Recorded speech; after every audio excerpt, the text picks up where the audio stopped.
ፍጡር በመሆኑ ምክንያት ፈጣሪ አይደለም። ፈጣሪ ካልሆነ ደግሞ ነቢያቶች ፍጡርን አልሰበኩምና ስለነሱ ማውራትም አይጠበቅብንም። ሙሴ አላህን ሰብኳል አልሰበከም? ኢሳያስ እንዲህ ብሏል ነው። ኢሳያስና ሙሴ ስለ አላህ ሊሰብኩ አይችሉም። ምክንያቱም አላህ ፍጡር እንደሆነ ስለምንግባባ ማለት ነው። እናንተ ራሳችሁ የምታውቁት የሚገለጥላችሁ ገና ባቱን በቂያማ ቀን ሲገልጥ ስለሆነ ማለት ነው። እስከዛ ድረስ ቢመጣ እንኳን አናቅህም ብላችሁ ስለምታባረሩት ማለት ነው። የእኛ ጥያቄ ባት ምንድን ነው? ባት ማለት ምንድን ነው? ምክንያቱም ዲፋይን አታደርጉትም። ዲፋይን ማታደርጉት ከሆነ ማታብራሩት ከሆነ ባት ማለት ከአላህ ጋር የተተካከለ ሌላ አላህ የሚባል ልክ አላህ እንደተባለ ሁሉ ሌላኛው ኢንቲቲ ሌላ አካልስ ቢሆን መፍጠር የሚችል መስራት የሚችል ማድረግ የሚችል ፍቃድ ያለው ይህን ሁሉ የያዘ ባት የሚባለው ራሱን የቻለ የአላህ ቤተሰብ ቢሆንስ የአላህ ሞክሼስ ቢሆን ባት የሚባል ማየት መስማት የሚችል ልክ አሁን ሰዎቹ ምንድነው የሚያደርጉት? ባት ምንድነው እንደዚህ ብላችሁ ስጠይቋቸው አንተ እጅህና እግርህ ይለያያል ይሉሃል። እኔማ ፍጡር ነኝ፣ ስለዚህ አላህም እንደኔው እጅና እግሩ የተገጣጠመ የተሰካካ ነው ማለት ነው። የሚታይ የተገጣጠመ የተሰካካ ነው ማለት ነው። አይኖች ሊያካብቡት የሚችሉ ባቱን ከእጁ መለየቱ የሚችሉ እኔ እጄንና ባቴን መለየት የምችሉት ስለተግባባን እግሬን ከእጄ የምለዩት እጄ የምሰራበት እግሬ የሚሄድበት ስለሆነ ነው።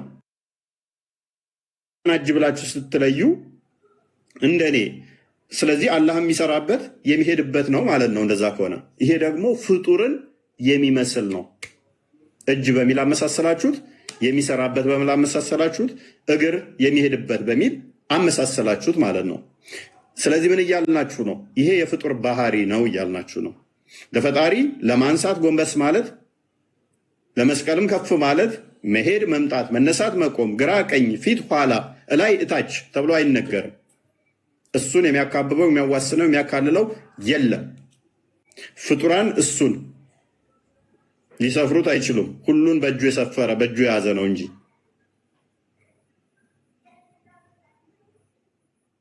ባት ምንድን ነው? ባት ምንድን ነው? ሙስሊሞች ላኩ እስቲ ግቡ። አንተ ጋር የሉም? እኔ ጋር ማስገባት አልችልም።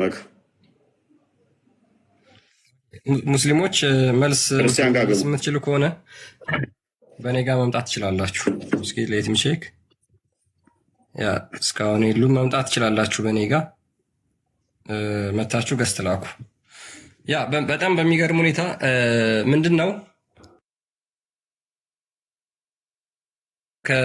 ከሰይጣን እንጠበቃለን ብለው ይናገራሉ። በመጨረሻ ቀን አምላካቸውን ከካዱት በኋላ ሂድልን ብለው ሌሎቹ የተወሰኑት እንዲያውም ይመለሳሉ። ምን ይሉታል? ከሰይጣን እንጠበቃለን ከአንተ። አዑዝ ቢላሂ ሚነ ሸይጣን ረጂም ይላሉ አይደል? ሙስሊሞች ብዙ ጊዜ አላህንም በቂያማ ቀን እንደዛ ብለው ይናገሩታል። በነገራችን ላይ ሂድልን አንተ መጥፎ ነህ እያሉት ነው። ሳይ ሙስሊም 183 ኤ ላይ ምን ይላል መሰላችሁ? ኦኬ they would say our Lord will keep ኦኬ ከዚህ ልጀምርላችሁ። the Lord of the universe would come to them in the form of recognizable to them and say ከዛ በኋላ በቂያማ ቀን አላህ እነሱ ሊለዩት በሚችሉበት ቅርጽ ይመጣና እንደዚህ ይላቸዋል። what are you looking for? ምንድነው የምትጠብቁት? every people follow what they used to worship ሰዎች ሁሉ የሚያምኑትን ተከትለዋል ይላቸዋል። they would say our Lord we kept ourselves separate from the people in the world though we felt greatness need of them we however did not associate ourselves with them ምን ብለው ይመልሱለታል መሰላችሁ? እኛ ከነዚህ ሰዎች ተነጥለን የነበርን ነን፣ ማለትም ገሃነም ከገቡት ከአይሁዶች ከክርስቲያኖች ምናምን ተነጥለን የኖርን ነን፣ እኛ ማንንም አናጋራም እያሉ እየመለሱለት ነው ያሉት። he would say ከዛ እሱ ምን ይላቸዋል መሰላችሁ? I am your Lord እኔ ጌታችሁ ነኝ ይላቸዋል። they would say we take refuge with Allah from you ከአንተ በአላህ እንጠበቃለን። ሰይጣንን የሚሉትን ቃል ለሰይጣን የሚሉትን ቃል ሙስሊሞች በመጨረሻ ቀን ለአላህ ይጠቀሙታል። ሂድልን አንተ ሰይጣን ይሉታል ማለት ነው። ምን ይሉታል? ከአንተ በአላህ እንጠበቃለን። ይሉታል። ኤንድ ኖት አሶሺየት ኤኒቲንግ ዊዝ አላህ ሂድልን፣ እኛ ከአላህ ውጭ ማንንም አናሻርክም ይሉታል። አላህን ራሱ ነው እንደዚህ የሚሉት። ሂድልን አናቅህም፣ እኛ ከአላህ ውጭ ማንንም አናሻርክም ይላሉ። ዘይ ውድ ሪፒት ኢት ትዋይስ ኦር ስራይስ፣ ሁለት ጊዜ ወይም ሶስተኛ ጊዜ ይደግሙታል። ቲል ሰም ኦፍ ዘም ውድ ቢ ኤብል ቱ ሪተርን፣ ሌሎቹ ኢቭን የተወሰኑት ይመለሳሉ ማለት ነው። ሶ ኢት ውድ ቢ ሴድ፣ ከዛ በኋላ እንደዚህ ከካዱት በኋላ ሉክ እንደዚህ ከካዱት በኋላ ምን ይባላሉ መሰላችሁ? እና ታዲያ አላህን በምኑ ነው የምትለዩት የምታውቁት ይባላሉ። አላህን በምንድን ነው የምታውቁት? ሂድልን ብለው አባረሩት። ከአንተ በአላህ እንጠበቃለን አንተ ሰይጣን ብለው አባረሩት።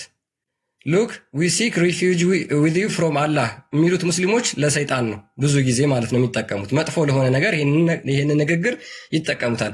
በቂያማ ቀንም ለአላህ ከተጠቀሙት በኋላ ሰዎች ሁሉ አላህን ጥለው ከሄዱት በኋላ እናቀም ካሉት በኋላ እና አላህን በምንድን ነው የምትለዩት ይባላሉ። ሉክ ኢዝ ዜር ኤኒ ሳይን ቢትዊን ዩ ኤንድ ሂም ባይ ዊች ዩ ዊል ሪኮግናይዝ ሂም፣ አዎ የምንለይበት ነገር አለ ይላሉ። ኤንድ ቲንግስ ውድ ቢ ሌድ ቤር፣ ነገሮች ይገለጣሉ፣ የሚገለጥ ነገር አለ ይላሉ። ያ የሚገለጠው ነገር ምንድን ነው? ቅድም በቡሃሪ 7439 ላይ ያሳየኋችሁ ባቱ ማለት ነው። ከዛ በኋላ ባቱን ካዩ በኋላ ይሰግዱለታል። ኦኬ፣ ስለዚህ ሙስሊሞች የሚያመልኩት አካል ባት ነው ማለት ነው። ሊትራሊ ባት ነው። ይሄ ባት ደግሞ የሚታይ ነው። ሱራ 75 ቁጥር 14 አንዴ ክፈተው 22 የሚታይ አካል በደንብ አስተውሉ። በሁሉ ያልሞላ ሊታይ የሚችል አካል እሱ ፍጡር ነው። አይኖች የሚያዩት ግራ ቀኝ ያለው ቦታ የያዘ ይሄ ፍጡር ነው። ፊቶች በዚያ ቀን አብሬዎች ናቸው፣ ወደ ጌታቸው ተመልካቾች ናቸው። ይመለከቱታል፣ ሊትራሊ አካሉን ይመለከቱታል። በቂያማ ቀን ሲነሱ ልክ እንደ ቀድሞ ፍጥረት ሆነው ነው የሚነሱት። የተለየ አይደለም፣ የተለየ ምንም ነገር የለም። አዳም 30 ክንድ ወይንም ደግሞ 30 ሜትር ወይንም 30 ክንድ ሆኖ 60 ክንድ ሆኖ ተፈጥሮ ነበረ። 30 ክንድ ረጅም ሆነው ነው የሚነሱት። አላህ አደምን በመልኩ ስለፈጠረው ሊትራሊ ይመለከቱታል። ማን አላህን ያዩታል። ያኔ እስሩ ይሄዳሉ፣ ስራቸው ይመጣል። ባቱን ያዩታል። ወገን ይሄ ፍጡር ነው። እጁን ከባቱ የምንለየው ልቆጥረው ምችል 1 2 ብለህ ለይተህ አይተህ የምቆጥረው ይሄ ፍጡር ነው። ይሄ ባት የምትሉት ነገር ባት የምትሉት በደንብ አስተውሉ። ባቱ ከአካሉ ከሌላኛው ክፍል ጋር ምን አይነት ኮኔክሽን ነው ያለው? ምን አይነት ተዛምዶ ነው ያለው? ማየት ይችላል፣ መስማት ይችላል፣ ማድረግ ይችላል ወይ?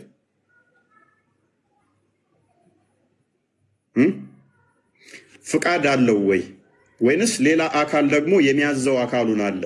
ለምሳሌ እኔ ጭንቅላቴ ከተቆረጠ ሌላው አካሌን ማዘዝ አይችልም። ሌላው አካሌ አይደለ?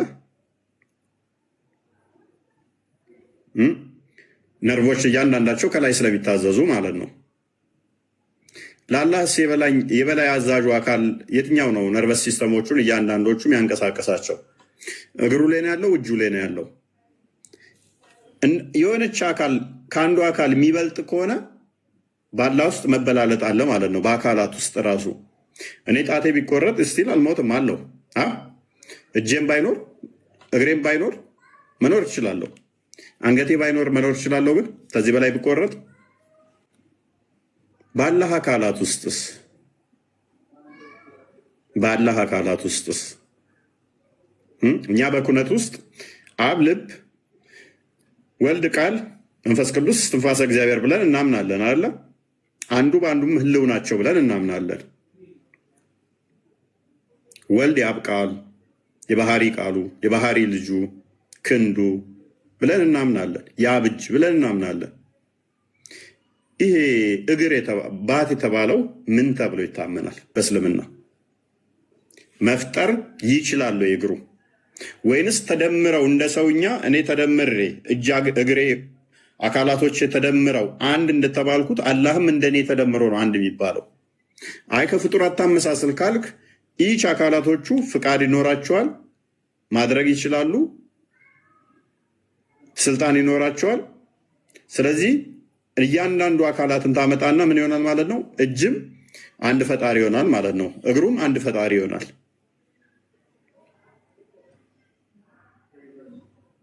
ደግሞም ይታያሉ። ደግሞም ግራና ቀኝ አላቸው፣ አቅጣጫ አላቸው፣ በአቅጣጫ ይዋሰናሉ። ይሄ ምንም ጥርጥር የለውም ፍጡር ነው። ምክንያቱም አቅጣጫው የሚያካብበው ነገር ስላለ ማለት ነው። ፍጡራን ውስጥ ስላለ የሚታይ እስከሆነ ድረስ ቦታ ስለሚፈልግ፣ ቦታ ደግሞ ፍጡር ነው። ፍጡር ደግሞ ፈጣሪ ሊሆን በምንም ተአምር አይችልም። ይህንን ጥያቄ ጠይቄ ነበረ ካስታውሳችሁ። ግራና ቀኝ አለው። ያ ግራና ቀኝ አለው። ይታያል? አዎ ይታያል። በደንብ አስተውሉ። ይታያል? አዎ ይታያል። አይናችሁ ሊያየው ከቻለ፣ አይናችሁ ካፕቸር ሊያደርገው ከቻለ የሆነ ግዙፈት አካል አለ ማለት ነው። እጁን ከእግሩ እግሩን ከባቱ የምንለዩበት ዲስትኒክት የሆኑ አካላቶች አሉ ማለት ነው። የተለያዩ አካላቶች አሉት። እንደዛ ከሆነ በደንብ አስተውሉ። እንደዛ ከሆነ የተለያዩ አካላቶች ካሉት የሚታዩ ከሆነ መሄድ መምጣት የሚነገርለት ከሆነ ግራ ቀኝ ካለው ፊት ኋላ ካለው ይሄ ፍጡር ነው። ፍጡራን ያካበቡት ስል የትኛው ሙፈሲር ነው እንደዛ ያለው አለ? የትኛው ሙፈሲር ነው እንደዛ ያለ? አስበል አላህ ፍጡር ነው ብሎ ሙፈሲር ሲከተል ለሎጂኩ ማንን ጠየቀን? ሙፈሲር። የሚታይ መሄድ መምጣት የሚነገርለት ግራ ቀኝ ፊት ኋላ ያለው ነገር እሱ ቦታ የሚይዝ ከሆነ የፍጡር ባህሪ ነው እያል አይ እከሌ የሚባለው ጠበሪ ወይንም ቁርጥቢ ወይንም ሰንበዲ አላህ ፍጡር ነው ካላላ አላምንም። ሀው አይ አላህ ፍጡር ነው ብሎ ማለት አለበት። ያውቃል ምን ማለት ነው? አይመጣውም እኮ አይመጣውም። ቀጥል። ክርስቲያን ሰው አስገብታል መሰለኝ። ያ ኦኬ። እስኪ ሙስሊሞችን ደግሞ ይህንን በተመለከተ እንጠይቃቸው። ምናልባት የተማሩት የሚያውቁት ነገር ካለ። በነገራችን ላይ በዛ ዲቤት እኔ አንድ የታዘብኩት ነገር አለ። እሱ ምንድን ነው? ላይቭ ላይ ገስት ከፍተህ ስታስተምር የተሻሉ የሚመልሱ ሙስሊሞች ነበሩ ከሱ ይልቅ ማለት ነው። እና ያንን በጣም አዋቂ የሚለው ብለው እስከዛሬ ሲናገሩለት የነበረው መልሶቹን ሰምታችኋል። በአጭሩ አልተገለጸም የሚል አናቅም የሚል ነበርና ገስት ለእኛ ጋር መጥተው አርጊው የሚያደርጉት ትንሽ ይሻላሉ። ኤኒዌይስ እስኪ ሚርሃንን እንጠይቃት። ሚርሃን አለሽ? ሚርሃን ስለ አላህ ባት ነው የምንጠይቃችሁ። እንግዲህ አላህ አንድ ነው፣ አይወልድም፣ አይወለድም፣ ለእሱ አምሳያ ቢጤ የለውም። ኦኬ ባቱስ አይወልድም፣ አይወለድም፣ ባቱስ አምሳያ ቢጤ የለውም ተብሎ ልክ ለአላህ ለሆሉ እንደተነገረው ለባቱም ይነገራል ወይስ አይነገርም? ባቱ ከሌላው አካሉ ይነጠላል ወይስ አይነጠልም? አንድ ተገጣጥሞ ነው ያለው ወይስ አይደለም? ሚርሃን አለሽ? ሚርሃን ገብተሻል። ማውራት የምትችይ ከሆነ መቀጠል ትችላለሽ። ማይክሽ ሚዩት አድርገሽዋል አይ ቲንክ። ሶ አላህ አፍተር ኦል ኦኬ፣ አላህ አይመሳሰልም፣ ከማንም ጋር የማይመሳሰል ባት አለው ነው አይደለም የምትሉት ሙስሊሞች? ከማንም ጋር ሉክ ከማንም ጋር የማይመሳሰል ባት አለው ነው ብለው የሚናገሩት። which means ከፍጥረት ጋር ከማንም ጋር አይመሳሰልም። ኦኬ፣ የማይመሳሰለው በምኑ ነው? በቁጥር ነው ወይስ በጥራት ነው ወይስ በምንድን ነው? በኳሊቲ ነው? በአገልግሎት ነው የማይመሳሰለው? መጀመሪያ ወደ ኒውሜሪካል እንምጣ። ኒውሜሪካሊ ከፍጥረት ጋር የማይመሳሰል ከሆነ የአላህ ባት ቁጥሩ ወይ ሊሆን የሚችለው ምንድን ነው? ከማንኛውም ፍጥረት ጋር የማይመሳሰል ማለት ነው። ለምሳሌ ከሰው ጋር አይመሳሰልም ከተባለ ኒውሜሪካሊ የአላህ ባት ሊሆን የሚችለው ወይ አንድ ነው ወይ ሶስትና ከዛ በላይ ነው። በፍጹም ሁለት ሊሆን አይችልም። በቁጥር ከኛ ጋር ሊመሳሰል የማይችል ከሆነ ማለት ነው። ኦኬ፣ ይሄንን በደንብ መያዝ አለባችሁ። ስለዚህ በቁጥር ሊመሳሰል የማይችል ከሆነ የአላህ ባት ወይ አንድ ነው ወይም ደግሞ ሶስት ነው ወይ አራት ነው። ኢን ሚሊዮን ሊሆን ይችላል። ስላልተገለጸ የፈለግነውን ቁጥር መጥራት እንችላለን ማለት ነው። የፈለገውን ቁጥር መጥራት እንችልና ግን መልሱ ምንድነው የሚሆነው? አልመጣልንም ይሆናል። ኦኬ በአገልግሎትስ ለምሳሌ የአላህ አባት አገልግሎቱ ከማንም ፍጡር ጋር አይመሳሰልም፣ ፈንክሽናሊ ከማንም ፍጡር ጋር አይመሳሰልም ተብሎ የሚነገርለት ከሆነ የእኛ አባት ፈንክሽኑ ምንድን ነው? ከእግራችን ጋር ከተለያየ የአካል ሰውነታችን ጋር ይገጣጠምና እንራመድበታለን አይደል? እንራመድበታለን ሰምቲንግ ሶ የአላህ አባት ከእኛ ጋር ፈንክሽናሊ የማይመሳሰል ከሆነ አገልግሎቱ ምን ሊሆን ይችላል? ከዚህ እኛ ከምንጠቀምበት የተለየ አገልግሎት ሊሆን ይችላል። ያ ምንድን ነው የሚጠቀምበት የሚያገለግለው ለምንድን ነው? እነዚህም መመለስ ይችላሉ። አለበለዛ አይ እንደዛ አይደለም ሊሉ የሚችሉ ከሆነ በቁጥር አንደኛ ከኛ ጋር ይመሳሰላል፣ በፈንክሽናሊም ከኛ ጋር ይመሳሰላል ማለት ነው። ሶ አይመሳሰልም አይመስልም ስትሉስ ምንን መሰረት አድርጋችሁ ነው? መሰረታችሁ ምንድን ነው? ቁጥር ነው መሰረታችሁ? ፈንክሽን ነው መሰረታችሁ ወይስ ምንድን ነው? ይህንን መመለስ ይችላሉ። ያ እኔ ጋ ቁጥር ምጽፉ ክርስቲያን ጋር ላኩ፣ በክርስቲያን ጋር ላኩ። እኔ ጋ ገስት ማስገባት ስለማልችል ነው። በደንብ አስተውሉ። አላህ ሁለት እጅ አለው፣ ቀኝና ግራ። ፍጡርን አይመስልም እንዴ ሊባል ይችላል? ቀኝና ግራ እጅ አለው እያልከኝ እንዴት ነው ፍጡርን ላይመስል የሚችለው? እጅ በሚል አመሳሰልከው፣ ቀኝና ግራ አለው ዳይሬክሽን ሰጥተው አመሳሰልከው። መልስ አይመስልም እንዴት ትለኛለህ? እጁ መዳፍ ካለው ቀኝና ግራ እጅ ካለው 5 ጣቶች ካሉት እንዴት ነው ከኔ ጋር ማይመስለው? አይ ያንተን አይመስልም። መልኩ ነው ማይመስለው፣ መጠኑ ነው ማይመስለው። ሊትራሊ ይሄ ፍጡር ነው፣ የፍጡር ባህሪ ነው። ፍጡር ለምን የምትከተሉት? ፍጡር ለምን ታመልካላችሁ? ፍጡር ለምን ትከተላላችሁ? ፍጡር ለምን ትከተላላችሁ? ኮስት ላስገባልህ ነው ሰው ክርስቲያን አይደል ነው ሙስሊም ትሆን አትሁን ስልክ አስገባውልህ።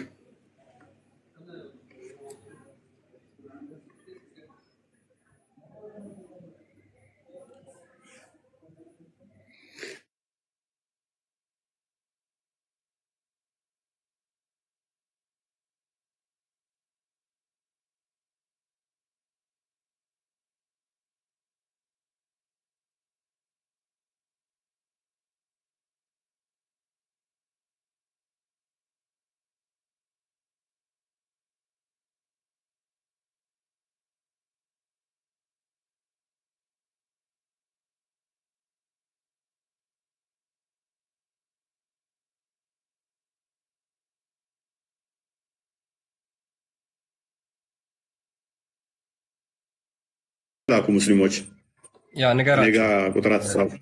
ያ ኑና ሙስሊሞች ክርስቲያን ጋር ሄዱና ግቡ።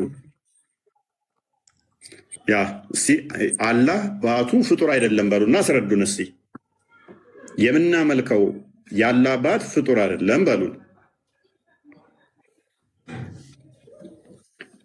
ፍጡር አይደለም በሉ እስቲ።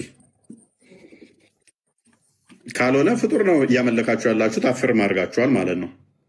ሰማለኛ አለ ገሬ ነው። ኦኬ ፍጡር ለምንድን ነው ያ የሚካበበውን አካል ለምታመልኩት? የሚካበበውን ለምታመልኩት? እኛ ክርስቶስ በስጋ ስለተገለጠ ነው። በደንብ አስተውሉ። ይሄ ነገር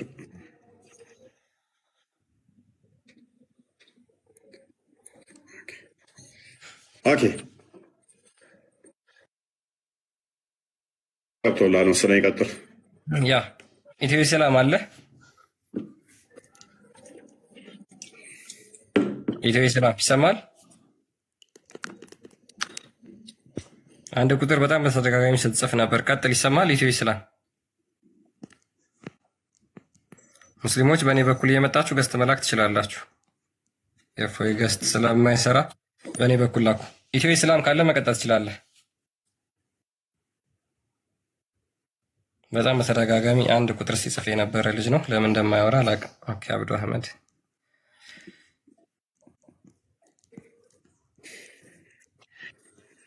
አይሰማም? አሁን ትሰማለህ? ቀጥል። አሁን እሰማለሁ። ሰላም ነው። እንኳን ትሰማለህ? ያላ እንዴት ናችሁ? ሰላም ነው። እንኳን አለ ደህና እግዚአብሔር ናችሁ? ይመስገን። እንዴት ነው? እንኳን አለን። እሺ ኦኬ ሚውት አድርጉ። ቶፒካችን አንደኛው ሰምተሃል? ሚውት ስናወራ ሚውት አድርጉ። የነበረበትን ቶፒክ ሰምተሃል? ምን እያላችሁ ነው? አላህ አባት አለው ብለህ ታምናለህ?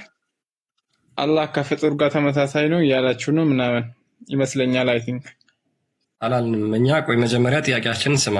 አሁን የጠየቅኩን ብቻ ስማ። ባት አለው ብለህ ታምናለህ? ባት አለው ብለህ ታምናለህ? ከፍጡር ጋር አይመሳሰልም የሱ። እኔ ከማን ጋር ይመሳሰላል ብዬ አልጠየቅኩም። ቆይ አንዴ አብዱ ተራህን ጠብቅ። ሁለት ብቻ ናችሁ እንዳትረባበሹ። ኦኬ እሺ። ኢትዮ ኢስላም መቀጠል የምትችል ከሆነ ቀጥል። ማይክ ሚውት አድርገሃል። እሺ አብዱ ቀጥልሽ። እስቲ አሁን ቅድም ያወጣውን ሐዲስ ስለ አላህ የሚያወራው አላህን ሰይጣን ምናምን ይሉታል ያልከው የመልካም ጥያቄን ሰምተዋል? መጀመሪያ ጥያቄ አይደለም ለመግባት የገባ ለመጠየቅ አይደለም የገባው። ጥያቄ መልስልኝ። አላህ ባት አለው ብለህ ታምናለህ? ከዛ በኋላ ወደዛ እንመጣለን። ጥያቄ አይደለም። ቅድም ስትዋሽ ነበረ የሆነ ሐዲስ አምጥተህ አላህ ሰይጣን ይሉታል ምናምን እኛ በአላህ ውጭ እንጂ አናሻርክም። ጥያቄ መልስ አብዱል ፕሊስ። አሁን መጨቃጨቅ አይደለም እኔ የምፈልገው፣ ጥያቄ ብቻ መልስ። ጥያቄ እየጠየኩህ ነው እኮ። ያንን ቅድም ያመጣው መረጃ አምጣልኝና ድጋሚ አሳየኝ እያልኩህ ነው። ድጋሚ አሳየኝ። ሸይጣን ረጂም ምን ማለት ነው? ስለዚህ አይደለም ቅድም አንተ በእንግሊዝኛ ስታወራ ነበር ሐዲስ የውመል ቂያማ አላህ እንደዚህ ይላሉ እያልክ ነበር። ያንን ሐዲስ አውጣልኝ እስቲ። አንዴ ሰይጣንን አውዝ ቢላሂ ሚነ ሸይጣን ረጂም ትላላችሁ።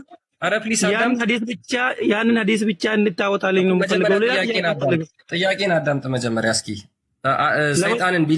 ሰይጣንን ቢስሚላሂ ምናምን ትላላችሁ ለሱ? አውዝ ቢላሂ ሚነ ሸይጣን ረጂም ትላላችሁ ሰይጣንን ወይስ አትሉት? ይባላል። ሰይጣንን ትሉታላችሁ አይደለ? አውዝ ቢላሂ ሚነ ሸይጣን ረጂም ትሉታላችሁ። አዑዙ ቢላሂ ማለት ትርጉሙ ከአላህ እጠበቃለሁ ከሰይጣኑ ማለት ነው። በጣም ጥሩ። እሺ አላህንስ አውዝ ቢላሂ ሚነ ሸይጣን ረጂም ትሉታላችሁ? ትርጉሙ ማለት ነው መጀመሪያ የሚባለው እኮ ለሰይጣን ነው። አዑዙ ማለት እጠበቃለሁ በአላህ ቢላሂ ማለት በአላህ እጠበቃለሁ ማለት ነው። በቃ እኔም ያንን ያሳየሁት ቅድም። አላህን በቂያማ ቀን ከአንተ በአላህ እንጠበቃለን ትሉታላችሁ። ስለዚህ ሰይጣንን ስለሆነ ከአንተ በአላህ እንጠበቃለን ብላችሁ የምትናገሩት ልክ አላህን በቂያማ ቀን ምን ትሉታላችሁ? ከአንተ በአላህ እንጠበቃለን ማስረጃ ብላችሁ ትሉታላችሁ። ማስረጃ ክርስቲያናችን ማስረጃ። ኦኬ እሺ፣ መጀመሪያ ቶፒካችን ላይ ታወራለህ። ሐዲሱ ተመሳሳይ ስለሆነ ማለት ነው። አይ ነው መጀመሪያ የማስረጃውን አንጣና ችግር የለም። የቀጠፍከው ቅጥፈት አለ እያለ ነው እኮ ወንድማችን ቅድም። እኛ በሌለንበት ለምን ትዋሻለህ? የማስረጃ አውጣ ያላ። ኦኬ እሺ ማስረጃ።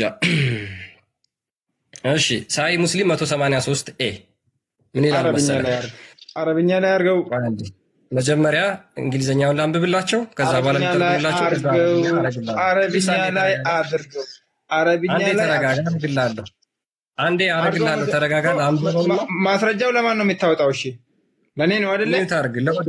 ለኦዲየንሱ ለአንተም ነው። መጀመሪያ ሚውት አድርግና እኔ ኦዲየንሶቼ በጣም ያምኑኛል። ችግር የለውም። አንዴ አታስብ። እሺ አንዴ ሳይ ሙስሊም 183 አንተ እስከዛ እያወጣህ ማንበብ ትችላለህ እኮ ከኔ ጋር መጨቃጨቅ አይጠበቅብህም። እያወጣ 183 ሳይ ሙስሊም ማንበብ ትችላለህ። ምን ይሉታል መሰለህ?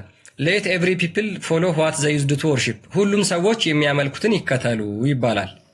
ዘን ኦል ሁ ወርሺፕድ አይድልስ ኤንድ ስቶንስ ቢሳይድ አላህ ውድ ፎል ኢንቱ ፋየር፣ ካላህ በቀር ካላህ ውጭ ድንጋይን ሲያመልኩ የነበሩ ጣዖታትን ሲያመልኩ የነበሩ በሙሉ ወደ ገሃነም እሳት ይጣላሉ።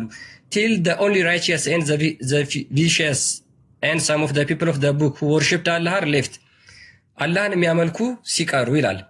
the Jews would be summoned and it would be said to them፣ ከዛ በኋላ አይሁዶችም ይጠራሉ። እነሱ ማን ነው የምታመልኩት ተብለው ይነገራሉ። የእዝራን የአላህን ልጅ ነው ብለው ይናገራሉ። ከዛ ወደ ገሃነም እሳት ይጣላሉ። ከዛ ክርስቲያኖች ይጠራሉ። ማን ነበር የምታመልኩት ይባላሉ። ኢሳን ነው ብለው ይናገራሉ። እነሱም ወደ ገሃነም እሳት ይጣላሉ። ከዛ በኋላ ሙስሊሞች ብቻ ትቀራላችሁ። the Lord of the universe ከዛ በኋላ የዓለማቱ ጌታ ይመጣል come to them in the form of recognizable to them and say በሚታወቅ ቅርጽ ይመጣና እንደዚህ ይላቸዋል እናንተ ብቻ ስትቀሩ ሌሎቹ በሙሉ ወደ ገሃነም ከገቡ በኋላ ማለት ነው። what are you looking for ምንድነው የምትጠብቁት? every people follow that they worshipped ሰዎች ሁሉ የሚያመልኩትን ይከተሉ ተብለው ደግሞ ለሙስሊሞቹ ይናገራል። they would say our lord we kept ourselves separate from the people in the world እኛ ከሰዎች ሁሉ ራሳችንን ነጥለን ከዓለም ህዝቦች ኖርን። though we felt great need of them we however did not associate ourselves with them እኛ ከነዚህን አላጋራናቸው ምንም እንኳን በምድር ቢያስፈልጉንም አላጋራናቸውም ይላሉ።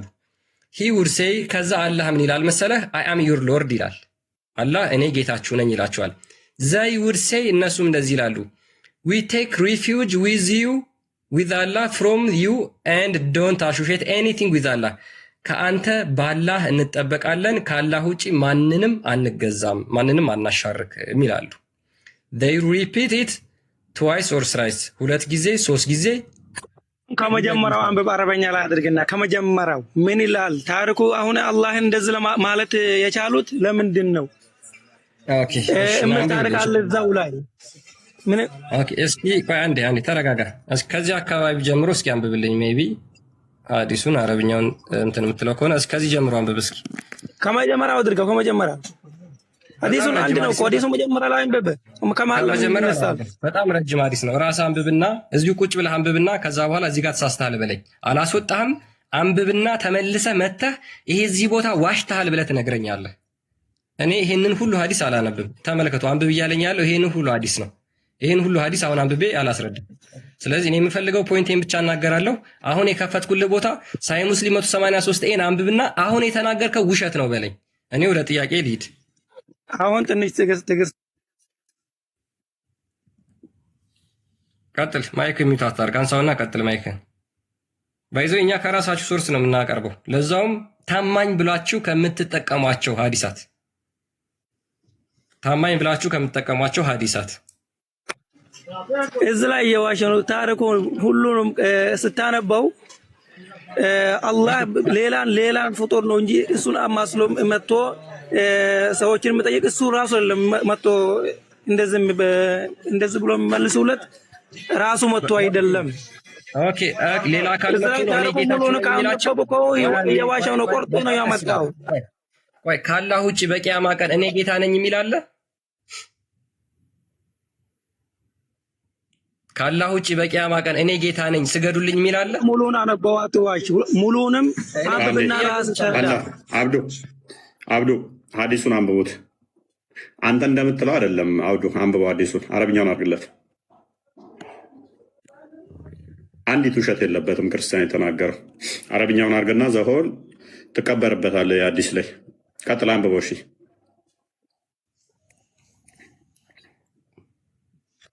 ሐዲሱን ወደታች ትንሽ አድርግለት፣ ችግር የለም። ክርስቲያን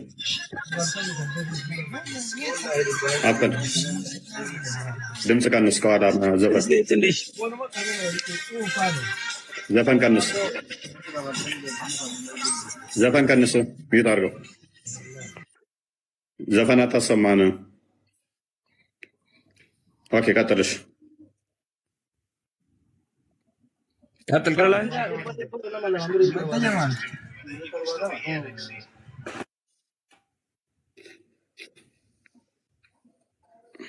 ፕሊዝ ሰዓታችንን አጨርስብን። አንዴ ወይ ራቅ በልና ወጣ ቀጥል። አሁኑ እየመጣለሁ። ይሄንኑ መረጃ እኔ በራሴ ሞባይል የምታውቀው ነገር የለም። በቃ ሚውት አስወጣው። ጥያቄ ምንድን ነው ክርስቲያን? እዚህ ላይ አሁን ምንድን ነው አንተ ምንድን ነው የሆነው? ኦኬ አላህ ባታለው አንዴ አንዴ ምንድን ነው እሱ ውሸት ነው ምናምን ብሎ ሙድ ሊይዝ ማለት ነው፣ ድራማ ሊሰራ እና ከስር ያለውን ኡማ ልክ እኛ እየዋሸን ለማስመሰል ነው። ይሄ ሙስሊሞች ታክቲክ ነው። ይሄኔ ኡስታዞቹ እስሩ ቁጭ ብለው ልከውት ነው። ሙስሊሞች እንደዚህ ናቸው። ሐዲሳቸውን አያውቁም።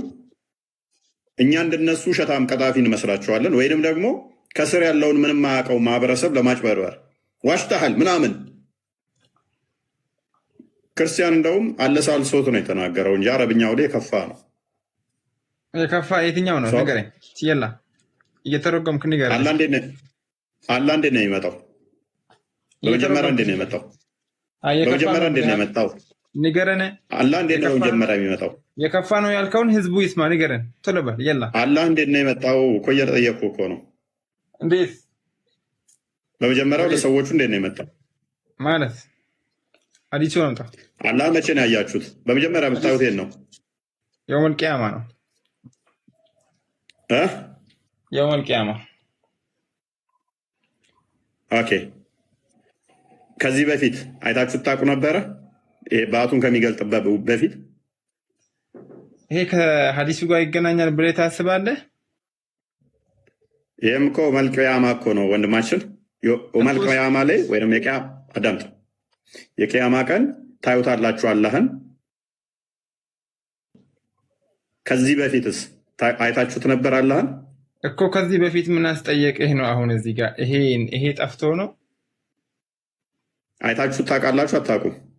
አይተን አናውቅም። ልክ እንደናንተ አምላክ የኛ እንደናንተ አምላኮች አይወጡም። አዳም አይታው ማታውቅ ከሆነ አላህ የምናውቀው በባቱ ነው። እንዴት ነው ያልከው? ካደ አይታው ማታውቀውን አካል በባቱ ነው የምናውቀው። ማና እኔ ብያለሁ። በምንድን ነው የምታውቁት? በምንድን ነው የምንለዩት? ማለት ከፍጡር የተለየ ነው። በምንድን ነው የምንለዩት? ባቱን አላህ ይገልጣል አይገልጥም? ከፍጡር የተለየ ነው አላህ። ባት አለ የለውም? እሺ ስለ ባቱ ጋር አሁን ሀዲሱ ጋር ገባል። ቱርግማው የሚያሳፍር ሰው ቀየር ክርስቲያን የሚያሳፍር ነው ያልከው። አትጨቃጨቁ። በተቻለ መጠን ሀሳብ ላይ የምትመልሱ ከሆነ ሀሳብ ላይ መልሱ። ሀዲሱን ከናታውቀውም እኮ ወንድማችን ባቱም እዚህ ጋር ነው ያለው። አላህንም ከአንተ በአላህ እንጠበቃለን የምታባርሩትም እዚሁ ላይ ነው። አላህን በሁለት ቅርጽ የሚመጣው እዚሁ አዲስ ላይ ነው።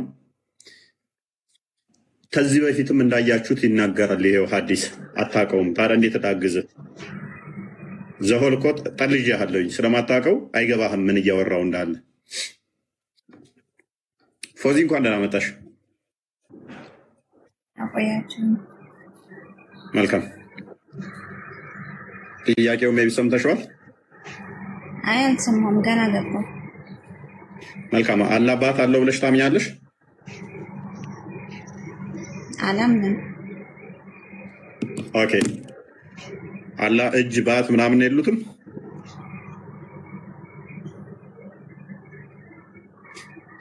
አላህ ከፍጡር የተለየ ነው። የእኛ ፈጣሪ ከፍጡር ጋር አይመሳሰልም። የት ነው ያለው አላህ? ማለት የት ነው ያለው? ከአርሽ በላይ። የት ነው ያለው? ከአርሽ በላይ። ምኑ ነው ከአርሽ በላይ ያለው? አላህ ነው። ኦኬ ያ አላህ ከአርሽ በላይ ያለ የምትይው እጅ እግር አለው የለውም? አላህ ሱብሓነሁ ወተዓላ በቁርአንም ሆነ በሐዲስ ገልጾ ሊሆን ይችላል።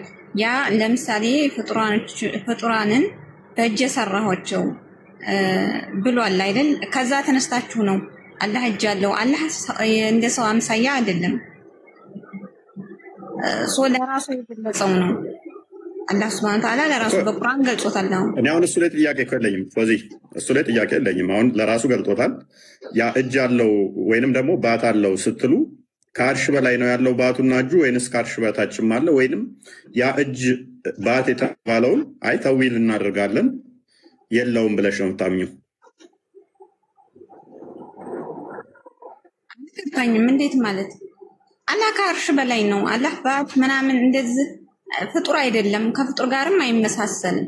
ለራሱ የሰጠው እንትን አለ። ያ ማለት እንደ ፍጡር ነው ማለት አይደለም። ወይም እንደኛ እንደ ሰዎች ይንቀሳቀሳል፣ ይሄዳል፣ ምን ይላል፣ ይበላል፣ ይጠጣል አይደለም። አላህ አይሞትም። አላህ አይተኛም። ከሌሊቱ 1/3 አይወርድም። ሌሊት ጸሎት ለመስማት ወደ ቅርቢቱ ሰማይ አይመጣም። እሱ እናንተ የተረጎማችሁበት መንገድ ነው። እሱ እርግጠኛ ነሽ? ለምን እንደሚወርድ ደግሞ እኛ አንጠይቅም። አላህ ለራሱ ብሎ አላው አለ ይወርዳል አለ። ስለዚህ አላህ ይወርዳል። ቅድም አይንቀሳቀስም አይወርድም ያልሹ ተሳሳትሽ ማለት ነው እኮ። ካደ የአላህን ባህሪያት ላይ መሳሳት ወይንም ሲፋቱ ላይ መሳሳት ያከፍራል የሚል አስተምሮ እንዳላችሁ ደግሞ እንዳዘነጊ። ማለትም ሆን ብሎ የአላህ ባህሪያትን መካድ ከእስልምና ያስወጣሻል። ይወርዳል ይንቀሳቀሳል እያላችሁ እያመናችሁ አንቺ ደግሞ ነው አላህ አይወርድም አልሽ። ይሄ ነገር እንዴት ታስማሚዋለሽ?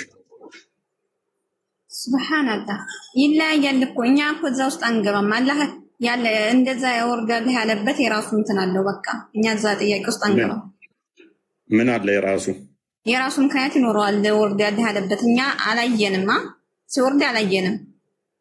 ያላየነውን ነገር መመስከር አንችልም።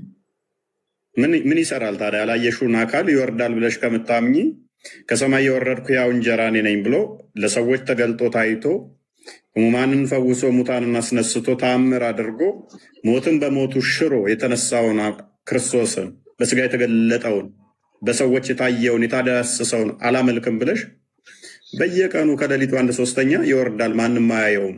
ምን ይጠቅማል እሱ? እሺ እዛው አይሆንም እንደ ካርሽ በላይ ጠይብ ጥያቄ ኢየሱስ ክርስቶስ እኔ ፈጣሪ ነኝ አምልኩኝ ያለበት ቦታ አለ? አምልኩኝ እኔ ፈጣሪ ነኝ ያለበት ቦታ አለ? በተግባር ገለጠው አልኩሽ እኮ ማለት አይጠበቅበትም። ዶክተር ጋር ስትሄጂ አንቺን ሊያክመሽ እኔ ዶክተር ነኝ አይልሽም። ልብሱ ራሱ ያስታውቅሻል። ሆስፒታል ስትሄጂ ሲያክምሽ ሐኪም መሆኑን ትረጃለሽ። ክርስቶስ ሐኪም መሆኑ አካሚነቱን ያሳያል።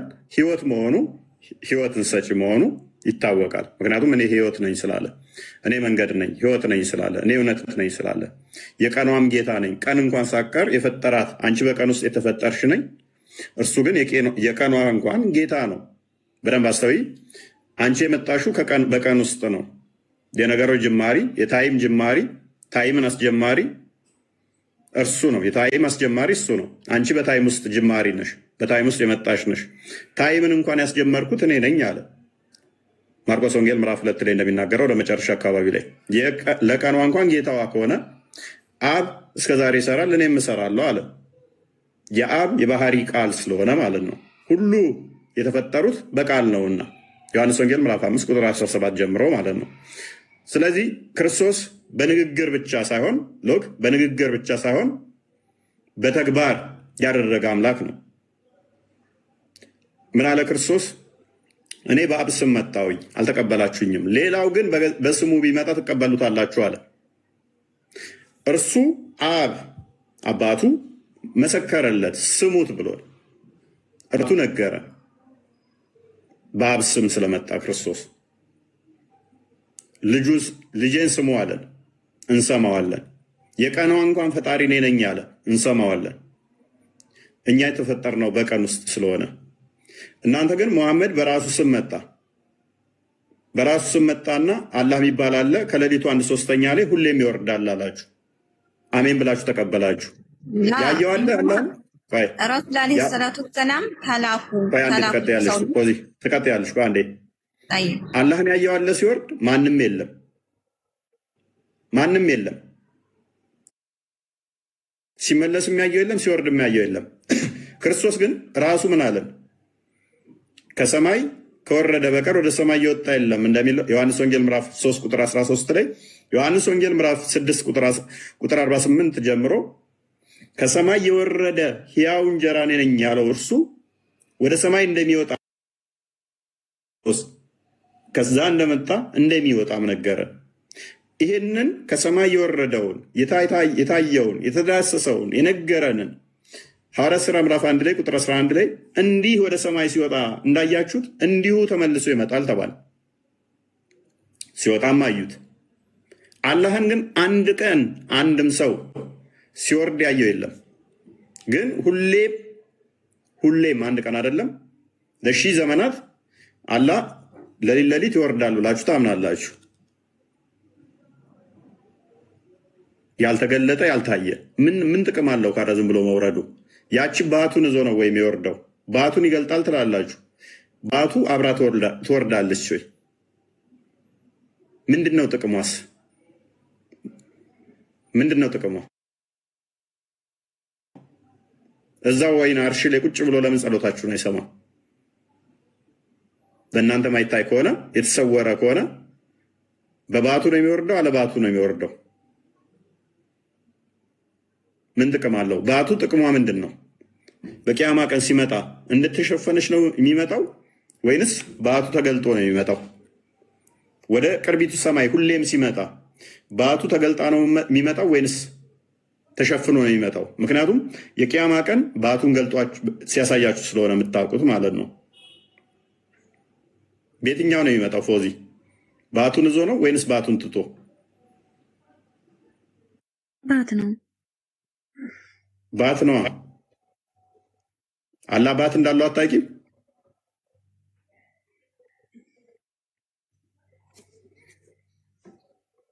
አላህ ባት እንዳለው ሰምተሽ አታውቂም?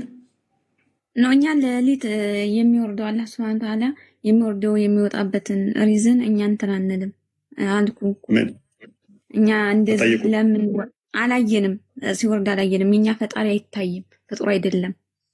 ይታያል።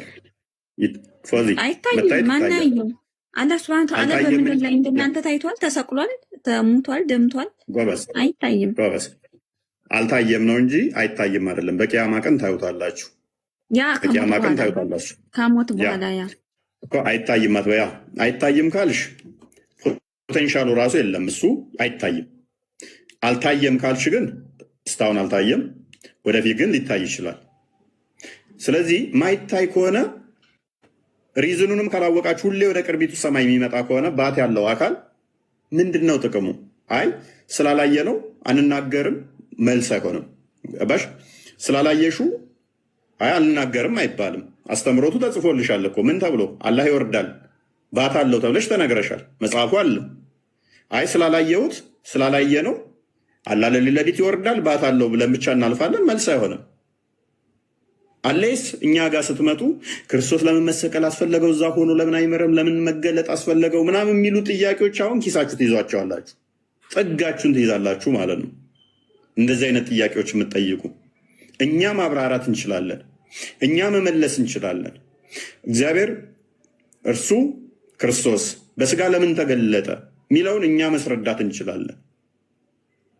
እናንተስ ይሄ ባት ያለው አካል ከአርሹ በላይ ያለው ለምንድን ነው የሚወርደው? ባቱ ትመጣለች አመጣም? ባት ምንድን ነው?